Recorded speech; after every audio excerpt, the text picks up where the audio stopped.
If you look at questions like 83 and 84, they talk about compounding money, and we will give you these formulas. So the question is just a matter of how do you plug everything into the formula that is given. So in this particular question, we have not continuous, talks about how it's semi-annually compounded. So that means we will use this compound interest formula. So our first step is going to be to identify the A, the P, the R, the N, and the T, and see what we're trying to solve for. So in this question, it tells us that $14,000 is invested. So that means that our principal is $14,000, the 1 plus, and then reading through it says that the interest rate is 12%. And anytime you're talking about the percentage, you do have to convert it over into its decimal form. So you'll always move the decimal 2 places. Even if they give you a decimal, you'll move it 2 decimal percentage. You'll move it 2 decimal places over, and that will give us that the R value is 0.12. So we have 0.12 divided by, and then N is the one that's very easy to forget what exactly that means. So N is the number of times that it's compounded per year.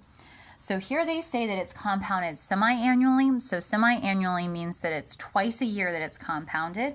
So our N will be equal to 2. If it had been monthly, it would be 12, for example, and so on. So then we have 2, and this is an N. So we plug in our 2 times, and then our T is equal to 9. So we would have times 9. All right, now to plug all this into your calculator, we're trying to find A. Everything is solved for except for that A variable, which is what we're trying to find. So to plug it into your calculator, there's lots of different ways you can do this. One way that you could do it is you could actually figure out what 0.12 divided by 2 is and get that number.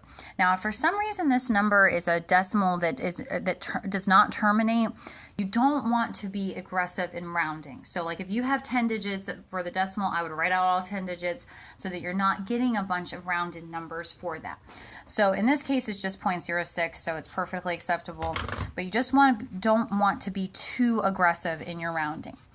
All right, so you have 1 plus 0.06, and then to the 18th power, and then the 14,000.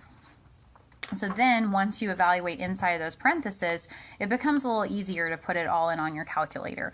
So what I would do then is I would say 14,000, and then I got to get this just right, and then 1.06 from the 1 plus 06, parenthesis, and then caret to the 18 power because of our 2 times 9. And that will give us our 39,960.75 rounded to the nearest cent. So that is how you would answer it if it was not continuous. On question number 84, you see an example of where it is continuous. Just keep in mind that when they talk about continuously compounded, we need to use the PERT formula. So in this case, they tell us that $5,000 is invested. The E is our calculator 2.718 number. And then the R here is given as 0.056 because as a percentage, it would be 5.6, but I would move the decimal 2 places over and it would give me 0.056. And then our T is given as 3. So then we just have to compute that on our calculator. And again, there's lots of different strategies for this. You could figure out what E to the power is, or what you can do is you can type in 5,000.